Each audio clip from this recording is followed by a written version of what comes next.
Probablemente deba comentarles un poco, darles unos cuantos datos generales sobre mí. Yo crecí viajando por todos los Estados Unidos. Cuando tenía unos 15 años ya había residido en 10 lugares diferentes. Pero, como ustedes saben, la matemática es muy secuencial, así que si usted se cae en algún punto en el camino, es muy difícil volverse como a embarcar.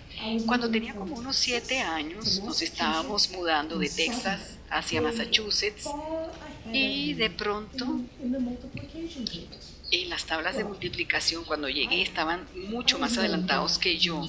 Pues yo no era ningún genio matemático, a mí simplemente yo decía, no, yo no puedo hacer las matemáticas, no puedo con ellas, no me interesa, no soy muy exitosa en esa materia y eso lo comenzó todo. O sea, perdí matemáticas en primaria, escuela media y en bachillerato, lo cual es un poco irónico porque me encuentro frente a ustedes hablándoles hoy como profesora de ingeniería. Entonces, uno de los días, uno de mis alumnos supo de mi sórdido pasado como fracasada en matemáticas y me preguntó cómo lo hizo, cómo cambió su cerebro. Y esto me puso a pensar, o sea, yo era una chiquita. A mí me gusta mostrar esta foto porque esta es como la última foto linda de mí. Pero yo era una chiquita que amaba los animales, me gustaba tejer, cualquier cosa que no fuese matemáticas o ciencias me gustaba. Y siempre tuve un sueño de que quizás algún día podría aprender otro idioma. Yo crecí en un hogar monolingüe y pues por supuesto ustedes pueden adivinar qué idioma hablábamos allá. Pero yo decía, bueno, ¿cómo aprender otro idioma si no estaba rodeada de gentes que hablaran otros idiomas? No era algo que se acostumbraba en ese entonces. Incluso cuando me iba a graduar de bachiller, tampoco podía pagar para entrar a la universidad y estudiar otro idioma. Pero hubo una forma de aprender otro idioma y que me pagasen para hacerlo. Y eso fue enrolarme en el ejército, así que lo hice, me uní al ejército. Esta soy yo, luzco aquí bastante nerviosa, a punto de lanzar una granada. Y si ustedes supieran lo torpe que soy, sabrán por qué me veo tan nerviosa en esta fotografía. Pero a mí me encanta aprender y sí aprendí otro idioma, aprendí ruso. Estuve trabajando pues, en el mar de Bering, en la región rusa, y quise tener nuevas perspectivas, aprender nuevas maneras, explorar el mundo. Así que también terminé trabajando en la estación del Polo Sur en Antártida, y ahí fue donde conocí a mi esposo, Philip Oakley. Y este es el hombre detrás de cámaras, detrás de bambalinas. Esto fue hace 33 años. Y aquí está él sentado en primera fila. Y a mí me gusta decir, de cada mujer exitosa hay un gran hombre. Pero yo tenía un desafío. Y este desafío era, ya me estaba acercando al fin de mi compromiso con el ejército y me puse a pensar, bueno, ¿qué voy a hacer yo en cuanto a carrera, a un trabajo? Y por una absurda razón, no había reclutadores tocando a mi puerta y diciendo, ¿sabe qué? Queremos aprovechar sus capacidades con el idioma ruso. No, no era para nada popular. De hecho, mi única experiencia profesional era la capacidad de hablar ruso y muy poca gente estaba interesada en ello. Y bueno, me puse a pensar, a recordar y me acordé de los ingenieros de West Point con los que había trabajado. Recuerdo haber visto sus libros y allí tenían ellos estas como raras ecuaciones y cosas así. Y dije, esto parece como un idioma extranjero. No, pues no se suponía que yo debía estar abierta a nuevas aventuras y aprender cosas nuevas. ¿Por qué había yo apartado esta gran parte del mundo del aprendizaje? De hecho, parte del mundo del aprendizaje que abre muchas puertas laborales. Entonces, por alguna razón, cuando terminó mi servicio a los 26 años en el ejército, decidí cambiar mi cerebro para ver si podía aprender matemáticas y ciencias. Y no fue fácil. Pero si yo hubiese sabido entonces lo que sé ahora, yo hubiera podido facilitarme las cosas. Si miran hacia atrás, o miramos hacia atrás, esos textos que yo tenía, tenían casi que como arrugas en sus páginas, como hoyuelos. Y es porque yo me sentía tan frustrada y tomaba un tenedor y golpeaba contra las páginas del libro. Pero ¿cuántos de nuestros estudiantes a menudo se sienten de la misma manera? Cuando trataba de responder yo esta pregunta que me hizo el alumno, ¿cómo cambió usted su cerebro? Yo decidí, ¿sabe qué? Voy a escribir un pequeño libro sobre esto. Voy a averiguar qué dicen los mejores psicólogos cognitivos, los neurocientíficos sobre este campo. Yo también he impartido cursos, no solo en ingeniería y en ciencias, sino también sobre la parte neurológica de las ciencias. Y bueno, me gusta escribir, escribo libros, así que comencé a investigar sobre todo esto. Y cuando empecé mi investigación de cómo había cambiado yo mi cerebro y cómo la gente en general aprende de manera efectiva, contacté, bueno, hay una página web en inglés que se llama ratemyprofessors.com o evalúe mi profesor. ¿Hay algo así en español similar? Usted puede entrar allí y ver lo que la gente piensa acerca de los profesores, la opinión de los estudiantes. Así que yo entré a este sitio web y descargué los principales profesores, como 200 o 300 profesores en distintas disciplinas: ingeniería, química, física, matemáticas, economía, psicología, inglés y así sucesivamente. Y les escribí a estos profesores y les dije, ¿sabe qué? Esto fue justo después de haber terminado el manuscrito del libro. Les dije, mire, tengo este manuscrito, ¿le interesaría leerlo y hacerme sus críticas y retroalimentarme? Este email se lo envié yo a miles de profesores y para mi sorpresa, unos porcentajes grandísimos de estos profesores me contestaron, sí, con muchísimo gusto miraré su manuscrito. Así que recibí gran información, gran cantidad de comentarios de retroalimentación. Y uno de estos comentarios me sorprendió un poco. Estos profesores tenían como un apretón de manos compartido, como una cosa secreta que hacían, pero no les gustaba hablar sobre ello, que les ayudaba a ser exitosos en su práctica de la enseñanza. Y es que utilizaban metáforas y analogías para, de manera más rápida, conectar o hacer enganchar a los alumnos con los temas que impartían. Pero no les gustaba hablar sobre esto porque otros profesores los molestaban mucho y decían, ¿qué vas? Eso no funciona. Pero ahora sabemos de que si usted entiende algo inicialmente a través de una metáfora, usted va a comprender en profundidad o un concepto matemático profundo, por ejemplo, utilizando ese mismo circuito neurológico que usted utilizó inicialmente para captar la metáfora. Así que la metáfora y la analogía son sumamente importantes, unas herramientas bastante importantes para enseñar de manera efectiva y aprender de manera efectiva. Lastimosamente no se les da el valor suficiente.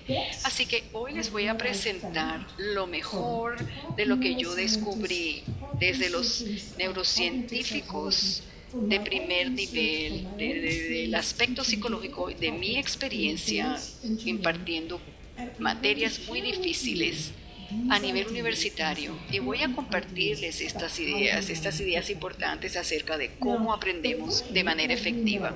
El cerebro, tal como lo conocemos, es sumamente complicado, pero podemos simplificar su operación a dos modalidades fundamentales diferentes. La primera la voy a llamar la modalidad enfocada o focused, y es tal cual cuando usted se enfoca en algo, como por ejemplo en estas dos palabras, usted está activando redes positivas en cuanto a tareas, y ese es un conjunto de redes específicas en el cerebro.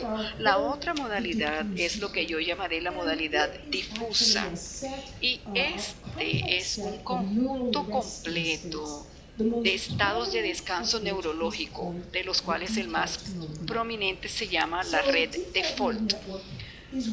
Esta red default es cuando usted no está pensando en nada en particular. Sus pensamientos están por allí, aleatoriamente van y vienen. Y esto puede surgir cuando usted está en la ducha o está montado en el bus y va de un lado a otro, cuando está caminando una larga distancia, etc. Pero para comprender mejor las diferencias entre las modalidades enfocada o focus y diffuse o difusa, vamos a utilizar una metáfora. La metáfora que vamos a utilizar es aquella de una maquinita, un pinball. Si usted tiene desde una cierta edad, usted recuerda cómo funcionaba esta máquina. Usted jalaba aquí un tirador y la bolita salía hacia arriba golpeando contra estas cosas de plástico, de caucho. Entonces lo que vamos a hacer es tomar esta máquina de pinball y la vamos a insertar en el cerebro humano. Aquí está el cerebro humano, aquí tenemos las orejas, la nariz. ¿Están listos? Bueno, aquí vamos. Aquí está la máquina pinball dentro del cerebro. Y esta es una analogía para la modalidad enfocada, focused. Y pueden ver ustedes lo cerca que están estos amortiguadores o bumpers de caucho. ¿Y qué sucede en la modalidad enfocada? Uno tiene a menudo estos patrones que han sido establecidos previamente. Cuando usted aprende multiplicación, por ejemplo, usted tiene conjuntos de patrones, y cuando usted piensa en un pensamiento, por ejemplo, usted está tratando de multiplicar 22 por 47, este pensamiento va avanzando sin restricciones a través de un camino que ya ha sido establecido. Lo que sucede entonces, si usted sabe multiplicar y está tratando de aprender a dividir, usted nunca había tenido que enfrentar una división, así que realmente no sabe qué forma tiene o dónde colocarla dentro de su cerebro, incluso cómo llegar a ella dentro del cerebro. De hecho, ¿cómo aprende uno cosas nuevas? Bueno, resulta, cuando usted está tratando de aprender algo totalmente nuevo, generalmente usted le hace como un default a los circuitos que ya usted conoce. Usted trata de hacer división utilizando algunas de las ideas de la multiplicación, pero no funciona y usted tiende a frustrarse y a tal vez ofuscarse un poco más, y quizá golpee con el tenedor las páginas del texto, pero después cierra el libro con frustración, sale a dar una caminata pensando en nada en particular, y esta es la modalidad difusa. La modalidad difusa se caracteriza por un conjunto de conexiones totalmente diferentes. Así que observen, esto se simboliza aquí por una separación mayor o unas conexiones más extendidas o más amplias entre los amortiguadores de caucho de esta maquinita. De hecho, las conexiones entre las partes del cerebro en la red default, la modalidad difusa, están o son de mucho mayor rango. Entonces, cuando usted tiene un nuevo pensamiento, este puede tener un rango más amplio antes de encontrar un bumper de estos o un amortiguador de caucho. ¿Pueden ustedes analizar cuidadosamente y resolver un problema de multiplicación en modalidad difusa? No, no puede, pero al menos puede llegar a un nuevo lugar dentro de su cerebro que puede utilizar para comenzar a resolver y analizar y entender este nuevo camino que necesita para llegar a la resolución o aprender esta nueva técnica. Ahora, a menudo aprender implica ir hacia adelante o intercambiar entre modalidad enfocada y modalidad difusa, pero usted no puede estar en ambas modalidades simultáneamente a menos que esté consumiendo algún tipo de hongos, y no les recomiendo que lo hagan. Bueno, Es muy importante el hacer esto, ir de una modalidad a otra. Y esta es una idea esencial cuando estamos tratando como de enseñarle a un niño, a los niños a reaccionar cuando están aprendiendo algo nuevo y se frustran. Si usted puede darles como un sentido de cómo el cerebro necesita trabajar algunas veces en esta otra modalidad, cuando se enfrenta a algo que le causa frustración, esto puede ser de mucha ayuda para los niños. Entonces, lo que me gustaría que ustedes hicieran ahora es que trataran, quiero que se emparejen con alguien que esté junto a ustedes y me gustaría que explicaran a este vecino, o se explicaran el uno al otro cuál es la diferencia entre las modalidades enfocada y difusa. Así que 2 minutos, escojan la pareja a la 1, 2, 3. Muy bien. Esa es una muy buena técnica cuando ustedes utilizan técnicas activas en el aula. Si ustedes quieren que los alumnos vuelvan a bajar la voz, a callarse, háganlos levantar la mano. Si esto es cuando usted alza la mano, el motor, partes de su cerebro como que asumen por encima del motor de la voz, de la boca. Y si aún así siguen hablando, pídales alzar ambas manos y el salón estará totalmente en silencio en segundos. Así que esa es una técnica bastante poderosa. Ahora observen, sin embargo, lo que sucedió cuando les pedí que se giraran hacia el vecino.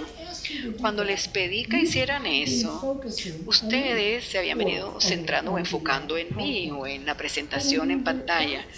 Pero en ese segundo, cuando ustedes voltearon o giraron su atención de mí hacia el vecino, ustedes activaron la modalidad difusa. Momentáneamente entraron a este modo preestablecido o difuso y obtuvieron una pequeña nueva perspectiva para ayudarles en su comprensión del tema que estábamos tratando aquí. Así que esto puede ser parte de por qué el aprendizaje activo es tan importante en las aulas. Esto le da a los alumnos un pequeño receso, permitirles tener una percepción un poco diferente y así como comparar notas con los vecinos, etc., y establecer relaciones con ellos. El documento que les fue repartido se relaciona con el aprendizaje activo en el aula y les da como una explicación paso a paso de exactamente cómo hacer. Es como un paso a paso de técnicas de aprendizaje activo y técnicas de aprendizaje colaborativo en el aula. Probablemente, bueno, yo sé más o menos lo que ustedes están pensando. Ustedes están pensando, nos tocó otro de estos profesores aquí que se sube al escenario y comenta algo que suena interesante, pero es impráctico, es poco práctico, porque a nosotros nos gusta hacer como procrastinar. Y así que no tenemos tiempo de pasar entre las dos modalidades, ir de una y de la otra, porque nosotros procrastinamos. Pues procrastinar es un problema tan grande en el aprendizaje que voy a dedicarle un par de minutos para hablar sobre el tema. Pues yo enseño este curso que se llama Aprendiendo a Aprender. Es el curso de mayor tamaño en el mundo, lo cual quiere decir que recibimos muchísimos comentarios, retroalimentación de las personas que consideran cuál es su problema y que cree que es valioso para ellos este curso para ayudarles a solucionarlo. Y uno de esos problemas es el procrastinar. Y una de las cosas que más les encanta del curso es lo que voy a compartirles ahora. Así que creo que les va a encantar. Es tan sencillo. Claro que a la gente le encanta aprender sobre la modalidad enfocada y difusa y el chunking, que es algo que explicaré más adelante. Pero más que todo, les encanta aprender un poco sobre el procrastinar. Podría sorprenderles que aun cuando uno solo piensa en algo que a uno no le gusta hacer, esto activa una parte del cerebro que experimenta dolor. Ahora, el cerebro naturalmente busca formas de detener este estímulo negativo y vierte su atención hacia otra cosa con el fin de lograrlo. Así que veamos aquí el avance de esto, cómo puede ser. Así que este procrastinar o aplazar las cosas es un hábito. Y esto funciona así. Usted piensa en algo que no le gusta. Esto activa como esta sensación de tristeza o de descontento. Así que usted gira su atención hacia algo más agradable y el resultado es que usted se siente un poco más alegre instantáneamente. Usted hace esto una vez, dos veces, no es gran cosa. Si lo hace muy a menudo, ya eso se vuelve un aplazamiento o procrastinar y esto puede tener una influencia negativa a largo plazo, no solo sobre su vida, sino si usted es un profesor en la vida de sus alumnos. De hecho, usted puede llegar a creer o sus alumnos pueden llegar a creer que tienen o que no tienen ningún tipo de talento para alguna cosa, cuando en realidad simplemente estaban procrastinando o aplazando las cosas y por esto es que no pudieron tener éxito en sus estudios. Pues como soy ingeniera, ahora entonces yo soy práctica, yo voy directo al grano con las cosas. Así que vayamos directo al grano con una de las técnicas más poderosas para abordar o solucionar este problema del aplazamiento, que se llama la técnica Pomodoro. Pomodoro es italiano para tomate. Y aquí ven ustedes que tenemos aquí un timer en forma de tomate. Sí, este temporizador o esta técnica fue inventada por Francesco Cerello en la década de 1980, que involucra un temporizador. Y esta técnica es tan sencilla. Todo lo que usted tiene que hacer es, cuando se siente a trabajar, usted apaga todas las distracciones. Así que nada de cositas en el celular, nada que aparezca en su pantalla de computador. Simplemente pone frente a usted en lo que usted va a trabajar y más nada que pueda distraerlo. Después, lo que hará es establecer un temporizador, ajustarlo en 25 minutos. Cualquier temporizador, usted puede comprar uno de los de Francesco en forma de tomate o yo tengo un temporizador en mi desktop en el computador. Mucha gente tiene las apps Pomodoro que les permite utilizar o fijar ese temporizador durante 25 minutos. Después, todo lo que tiene que hacer es concentrarse, enfocarse lo más intensamente posible durante 25 minutos. Así que esto es lo que me sucede a mí algunas veces. Yo después pongo el temporizador, trabajo sin distracciones, yo estoy trabajando durísimamente y después entonces tengo que ver cuánto he hecho, cuánto he logrado y simplemente he logrado 10 minutos de todo el tomate. Entonces mi mente grita, solamente he hecho 2 minutos, no puedo trabajar 23 minutos así igual, pero dejo que el pensamiento se vaya y continúo en mi trabajo. Nosotros todos tenemos lo que se llama la mente de los monos que se distraen rápidamente y todo lo que están tratando de hacer es mantener su enfoque con su mente humana en todo lo que estás tratando de hacer. Hay otro aspecto del pomodoro o del tomate, la técnica del tomate, y este es la recompensa. Ustedes pueden recompensarse de cualquier manera que ustedes quieren cuando terminen el trabajo.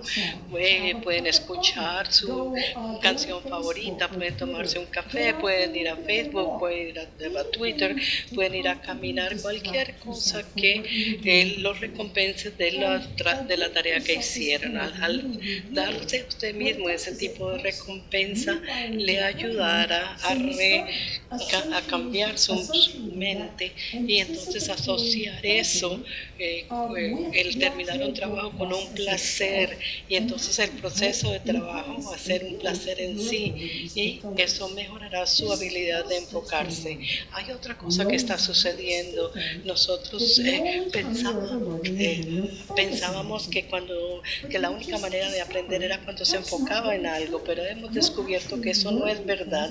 En realidad estás aprendiendo y estás investigando cosas en consolidar consolidando conocimientos cuando no se están enfocando, cuando están relajados. Entonces, si les dan esa recompensa, es el tiempo que su mente puede descansar y volver y consolidar el material que acaban de investigar. Eso al final puede convertirse, pueden hacerlos que se vuelvan más creativos. Si se enfocan todo el tiempo, eso puede crear problemas porque no se están dando tiempo a ustedes mismos para consolidar los conocimientos y mantener una representación bien conectada que pueda fácilmente ser accesible después.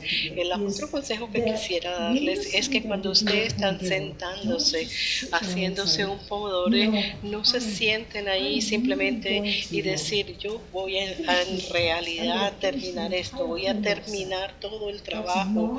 Eso no es lo que quisieran hacer. Ustedes tienen que, eso activa el circuito del dolor. Ustedes tienen que decir, voy a ver qué puedo hacer en 25 minutos. Es todo lo que voy a hacer mi mejor esfuerzo. Honestamente, entre nosotros, yo admito que para cuando empiezo a hacer un pomodoro, entro en el flujo y no quiero parar a los 25 minutos. Eso está bien, puede seguir, si está con el flujo, puede seguir, pero me aseguro que cuando termino, me recompenso con algo. El aprendizaje es mucho como haciendo un pastel. ¿Qué involucra hacer un buen pastel? Hay muchas cosas que van allá, no es simplemente la parte de afuera. Hay huevos, hay harina, a qué temperatura lo vas a cocinar, cómo mezclan todas las cosas. Todas esas cosas son un factor para un buen pudín. Similarmente, un buen aprendizaje involucra una gran cantidad de cosas.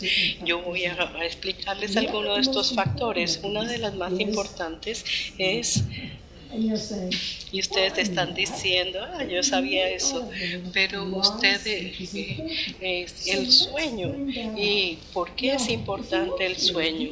Si miran aquí están mis analogías, metáforas, los neurones en el cerebro.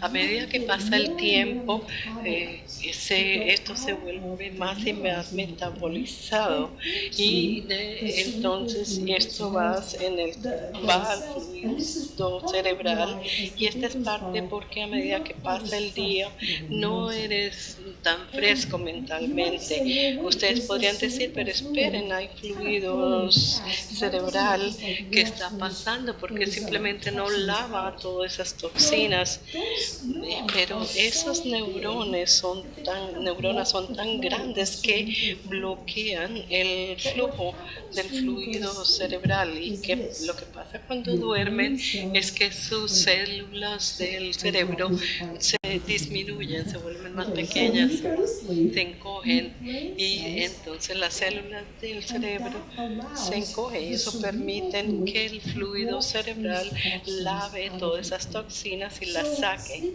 hacia afuera. Entonces el dormir es importante en parte porque mantiene el cerebro limpio. Entonces cuando está trabajando durante el día, a medida que si ustedes quieren hacer una prueba o no han dormido la noche anterior, van a tener más toxinas y no pueden pensar tan fresca y claramente como si hubieran dormido bien. Y el dormir es importante también por otra razón. Si miramos aquí estas imágenes que les voy a mostrar, es una técnica nueva, increíble, que se llama microscopia de luz. Microscopia de luz, lo que puede hacer con esto es que puede tomar una imagen de una neurona viva. Este es antes de dormir, y este es la misma neurona después de dormir y después de aprender. Y si miramos bien, miramos que cuando yo pongo los triángulos, puse los triángulos aquí, es que se formaron conexiones sinápticas. O sea que el dormir es muy importante porque ahí es cuando su cerebro está construyendo la arquitectura de los neurones que soportan el aprendizaje. Y por eso es que ustedes quieren espaciar su aprendizaje, no deben aprender todo durante un día, estudiar todo, sino que tienen que hacerlo durante varios días. Si no hacen eso, hay vampiros metabólicos que van a chupar todos esos neuronas. Es algo como esto: estás construyendo nueva pared. Si pones esas allí si pones todas la mortal y pones los ladrillos, estás construyendo una buena pared. Si no lo haces, entonces tienes van a tener una pared horrible. Por eso vemos a algunos estudiantes muy inteligentes que les va muy bien al principio del semestre, pero hacen esfuerzos de estudiar y al principio les va bien, pero a medida que el semestre avanza, entonces empiezan a dar pobres resultados, empiezan a tener confusiones, no van a entender el material tan bien cuando las cosas empiezan a ser más difíciles, y todo se debe al problema de estudiar todo en un solo día sin dormir. Hay otro aspecto del buen aprendizaje, y eso se relaciona con el ejercicio. Nosotros pensábamos que ustedes nacía con todas las neuronas que tú ibas a tener todo el tiempo, y a medida que crecías, envejecías, las neuronas se morían y después entonces tú morías. Gradualmente llegabas a perder todas las neuronas, pero afortunadamente eso no es verdad. Lo que sucede es que las nuevas neuronas se forman todos los días en todas las personas, en el hipocampo, y eso es una área muy importante del cerebro para aprendizaje y memoria. A medida que tú más ejercitas, más neuronas nacen, y esta diapositiva muestra exactamente esto. En el primer estudio que mostró que el ejercicio parece hace algo que parece mejorar su habilidad de aprender y aprender. Este ratón diferencia en dos patrones. Si miramos esta parte azul, estos eran neurones viejos del ratón, y estos aquí son nuevas neuronas, y cuando se le permite al ratón ejercitarse, le nacen más neuronas todos los días, y entonces allí el ratón más rápidamente aprendió a diferenciar entre estos dos patrones. Entonces para nosotros es como lo mismo que este ratón, y las investigaciones más recientes han demostrado exactamente eso, que el ejercicio es una de las herramientas más poderosas para mejorar la habilidad de nosotros para aprender y recordar. Si miramos esto, tal vez no lo pueden ver, pero aquí hay un nombre, aquí uno de los coautores de este documento es Karen Neurowski, y ella es mi coinstructora en el libro del cursos masivos en línea y abiertos, y fuimos a San Diego y me reuní con Karen y tuve que preguntarle: Terry, ¿tú te ejercitas? Y Terry dice: ejercicio, me ejercito, y ella estaba corriendo en las montañas, y eso es lo que hace todos los días en el instituto.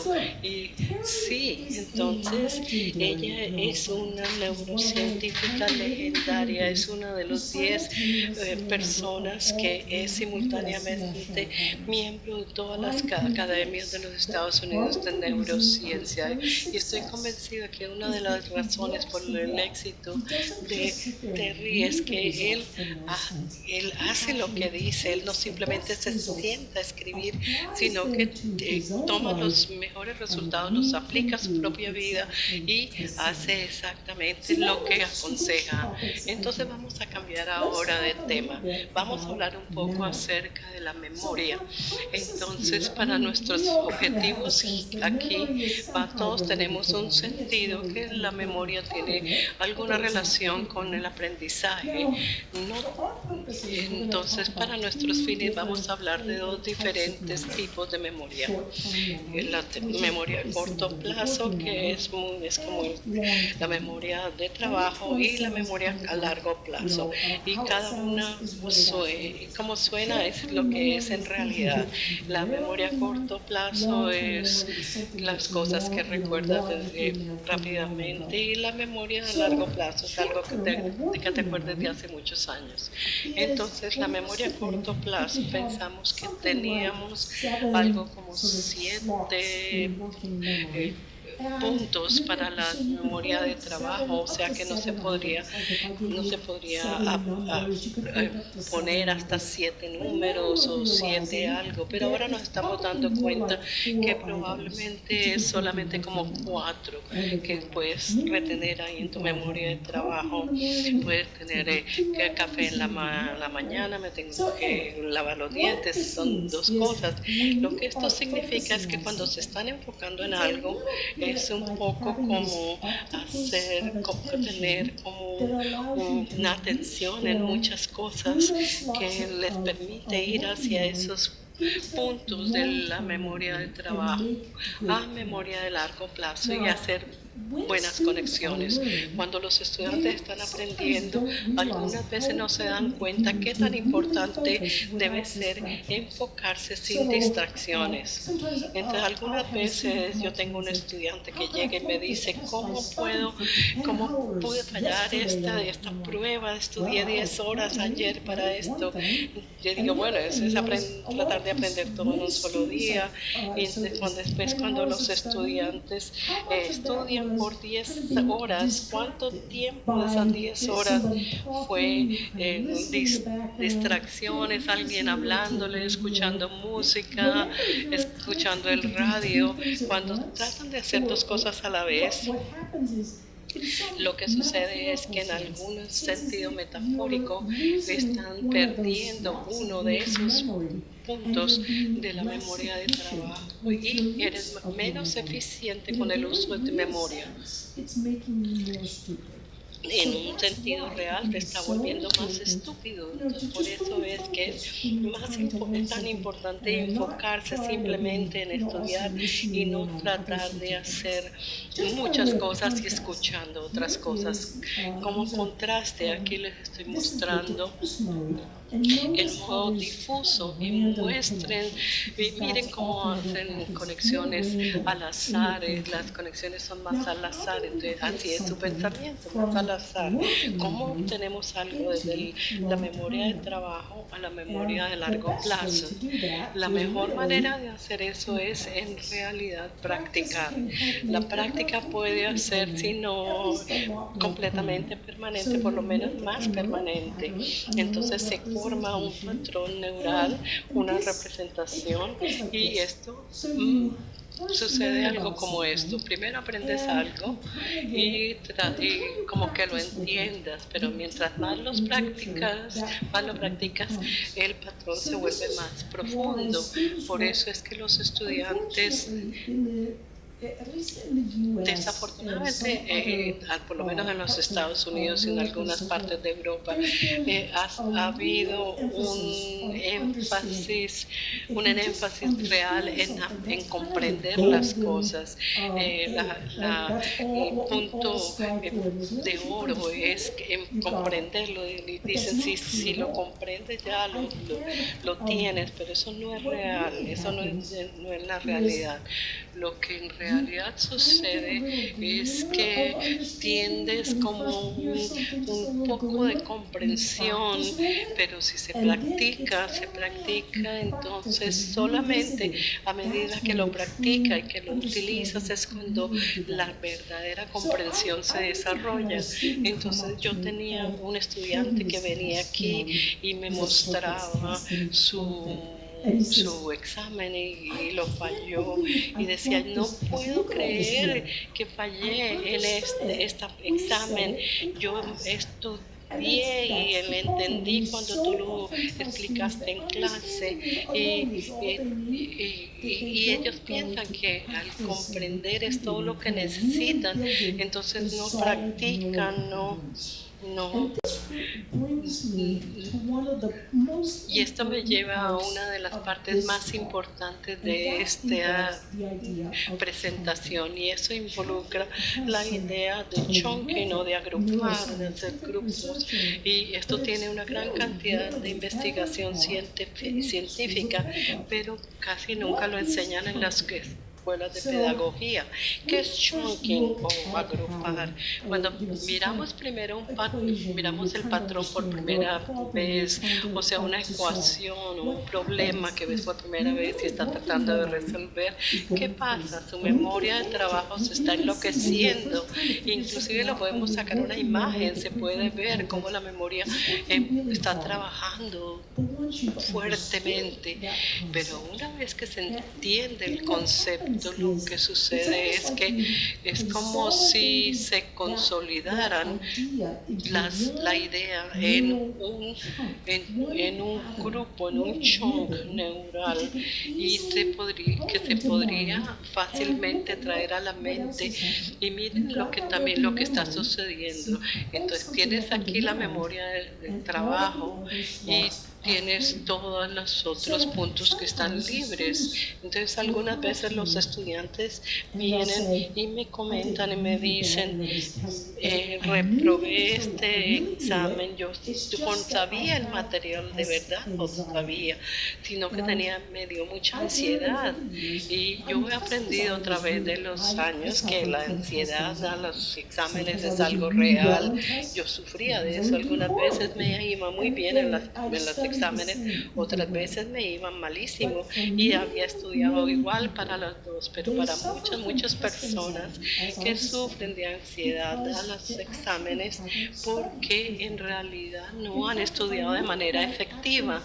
Si miro a mi aprendizaje efectivo, a las evaluaciones que hago en mis clases, aquellos que dicen que sufren de ansiedad de examen para los exámenes frecuentemente revelan en sus evaluaciones que ese estudiante no estudia, no se reúne con el grupo, no hace las tareas.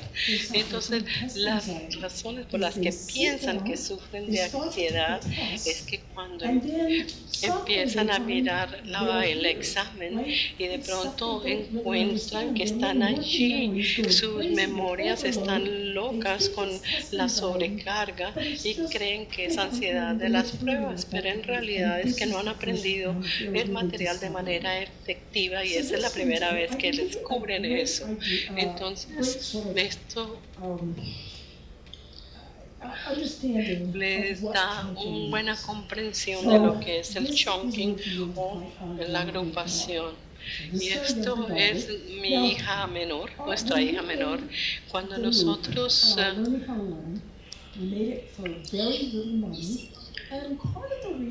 hicimos el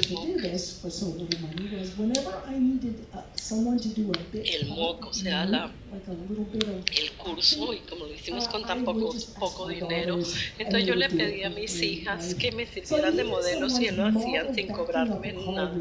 Entonces yo necesitaba a alguien que modelara cómo manejar horriblemente. Y ella dijo, mam, yo no quiero hacer eso, pero no, yo le dije que él no me lo hiciera. Ella estaba recordando cómo se sentía aprender a darle reversa reversa un carro. Ella está viéndose muy confusa de qué manera miro, por dónde miro, así que voy hacia adelante, voy hacia atrás. Entonces, ¿qué muestra esto? Todo el aprendizaje involucra agrupación o chunking. Si usted quiere convertirse en un experto en algo, necesita una agrupación neural. Y darle reversa a un carro es parte de eso. Cuando usted va a darle reversa a un carro por primera vez, usted no sabe qué está sucediendo, está mirando a todas partes, su cerebro se está enloqueciendo, pero una vez que aprende, lo aprende, no simplemente lo comprende, lo practica, ya lo conoce, todo lo que tiene que hacer es pensar, ok, voy a darle reversa al carro y mirar, y eso llega instintivamente a tu mente, y no solamente puedes darle reversa al carro, sino que puede utilizar la memoria para otra cosa, puede estar hablando a sus amigos, escuchar el radio, lo que sea. Entonces, chunking o agrupar de nuevo puede mejorar para desarrollar cualquier tipo de expertise.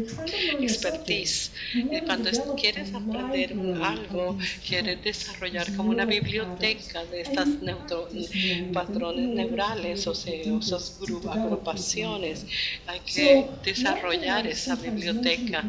Algunas cosas, yo a veces le digo a las personas, ustedes cantarían una canción una sola vez y dirían, soy maestro en esta canción. No, nunca ningún cantante que valga la pena diría eso.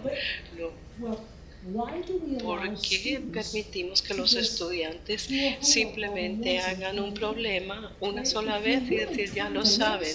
Si están tratando de aprender algo, si es algo importante, no simplemente quieren poner lo que lo escriban en un papel y botarlo a la basura. Tienen que ver a ver si pueden trabajar con ese problema en papel, sin hacer trampas, sin mirar ningún libro, y que lo pueden hacer rápidamente. Si no pueden hacer eso, tienen que hacerlo una vez, hacerlo otra vez, tratarlo el siguiente día y el siguiente día, y ahí empiezan a desarrollar un patrón bueno y sólido, una representación de esa idea, de ese problema y cómo resolverlo. Si lo hacen para varios problemas, eso construye algo sólido, un chunk de biblioteca que les ayudará a ser exitosos en sus estudios. Cuando se trata sobre aprendizaje o la vida en general, algunos de nuestros mejores comportamientos que nosotros pensamos, por ejemplo, pobre memoria o mala memoria. ¿Cuántos de ustedes quisieran tener mejor memoria? A mí también me gustaría tener mejor memoria. Muchos de nosotros tenemos a pensar que tener mala memoria es algo malo, pero yo le estoy aquí para decirles que tener mala memoria es en realidad algo muy bueno. ¿Y por qué digo eso? Recuerdan que yo hablé acerca de los 4 puntos de la memoria de trabajo.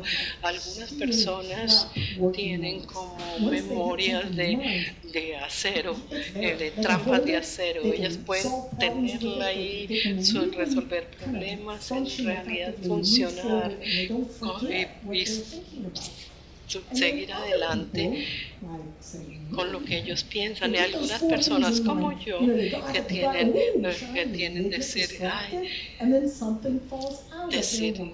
tengo que hacerlo, tengo que recordarme, y algo se les olvida. Por eso tienen una memoria de trabajo pobre, no se pega a las cosas allí. Pero cuando algo se cae de la memoria de trabajo, algo más lo ocupa, y por eso es que estos individuos son más creativos, y por eso los investigadores muestran que una mala memoria de trabajo aumenta la creatividad, porque algo más ocupa los espacios. Entonces, si tienen una mala memoria, no es mal, de pronto van a tener que trabajar más y más fuerte y más largo, pero sí, van a tener que hacerlo, pero el intercambio es que con frecuencia eres más creativo y eso es maravilloso.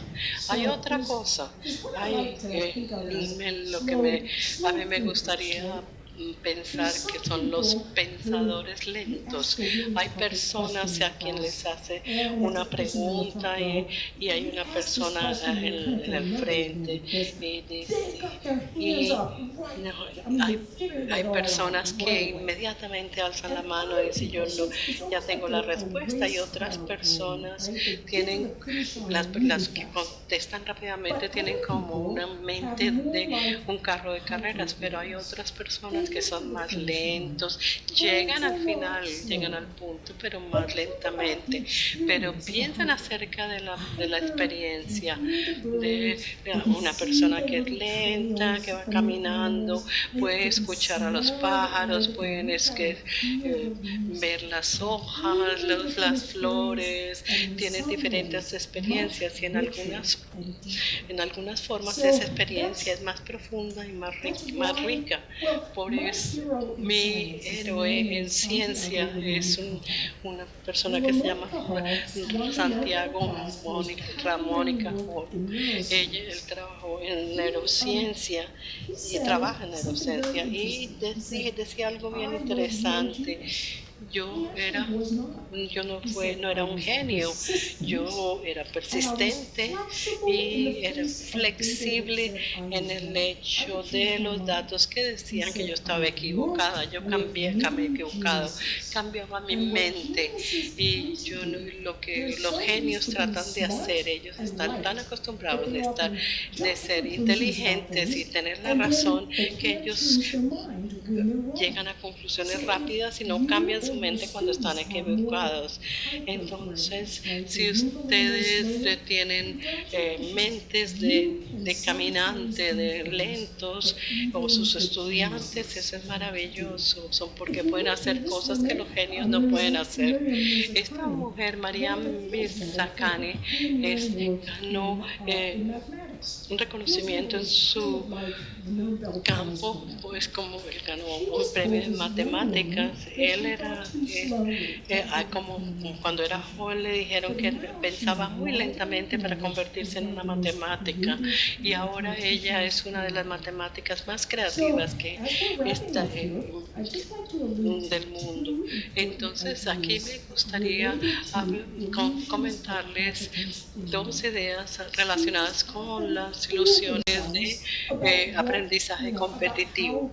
Muchos estudiantes se preguntan qué tanto están aprendiendo y qué tan efectivamente están aprendiendo. Si ellos se preguntan a sí mismos cuál es una manera efectiva de mirar cuánto están aprendiendo y cómo les van a ayudar a ustedes a que aprendan más efectivamente. Una de las maneras las mejores maneras es las pruebas, los exámenes. Para las pruebas, los estudiantes en sí pueden pueden probarse ellos mismos y ustedes pueden probar o hacerles pruebas a los estudiantes. Ellos encontraron a través de la investigación que 1 hora de una prueba o de un examen frente a 1 hora de estudio de material, uno aprende más si uno está presentando el examen, aún si no logra las respuestas a este. Hay un proceso diferente allí que implica un poco de estrés, que de hecho ayuda un poco con el proceso de aprendizaje. Con mis propias clases, yo les hago tomar un examen, les hago presentar un examen semanalmente, uno cada semana, y eso evita que ellos aplacen las cosas, que procrastinen. E incluso estas tarjetas o flashcards son una buena forma de examinarse. Se pueden utilizar para estudio de idiomas, para anatomía, incluso para ciencia y matemáticas. Aún la memorización de una ecuación y qué hacer con ella, algunas veces puede ser muy útil. En los Estados Unidos, nosotros decimos, no, usted no necesita memorizarse esa ecuación, simplemente queremos que la entienda. Pero piensen en lo que dice el poeta. El poeta dice, memorícese este poema y lo entenderá en mayor profundidad. ¿Por qué deberíamos dejar que los poetas gozaran de toda la diversión? Algo de memorización en ciencias y matemáticas también puede ser muy útil. Si usted memoriza una ecuación, usted está como mirando la relación entre las diferentes variables y pensando en cosas y lo aprende un poco más en profundidad. Ahora, si ustedes se llevan a una sola cosa de esta charla, me gustaría que fuese la idea del recall o la recordación. Cuando ustedes o sus alumnos están tratando de aprender algo sumamente difícil, leyendo una hoja, una página de algo, la mejor forma de hacerlo es, bueno, Jeff Karpicki hizo un estudio que comparó diferentes técnicas. Una de ellas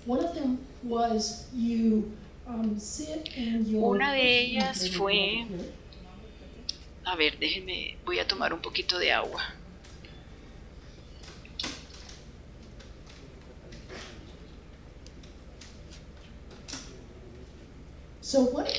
Pues una de estas técnicas era subrayar o resaltar lo que uno ve. Ahora, si usted simplemente subraya o resalta, resulta que no es muy efectivo. De hecho, es como que vuestro movimiento de la pluma o el resaltador sobre la hoja le hace creer a usted que se le va a quedar registrado en el cerebro, pero no. Y otra cosa que hacemos también cuando queremos aprender es releer, pero esto tampoco es efectivo. También intentamos algo que se llama mapeo de conceptos, es decir, escribir los conceptos claves y cómo se relacionan entre ellos. Ninguna de estas técnicas fue tan efectiva como la técnica del recall o la recordación. ¿Qué es el recall? Es mirar la página, tratar de captar las ideas principales, después mirar hacia otro lado y ver a ver uno que puede recordar. Esta técnica, esta sola técnica tan fácil de mirar y ver a ver qué puede recordar, resulta que construye, va elaborando la comprensión, no solo la recordación, con mucho más poder que cualquier otra técnica. Así que esta es una muy buena manera de mirar y verificar si uno realmente ha aprendido lo que está tratando de aprenderse. Entonces, para concluir, me gustaría hacer o aludir a la idea de pasión. Generalmente decimos, sigan su pasión. Y esto es algo bueno, pero la pasión es un arma de doble filo. Las pasiones se desarrollan alrededor de lo que en lo que uno es bueno, y hay algunos que pueden demorar más en lograr esto. Así que yo digo, no simplemente sigan o persigan sus pasiones, amplíen sus pasiones y sus vidas se verán enriquecidas grandemente. Muchísimas gracias por su atención.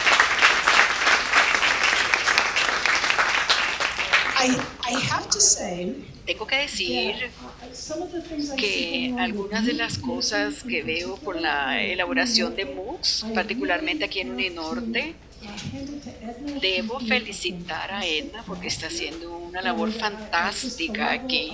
El nivel de creatividad y de interés y de gran enseñanza que veo aquí es espectacular, así que les agradezco nuevamente muchísimo. Ustedes son una inspiración para todos nosotros. Sí, y aquí este es el MOOC, Aprendiendo a Aprender en Español, y es gratis. Allí aparece también el último libro publicado por mí, así que si están buscando algo gratis para ustedes o para sus alumnos, pueden entrar aquí a esta página. Bueno, aquí está Edna hablando de ella, así que bueno, aquí tenemos preguntas o le devuelvo el micrófono.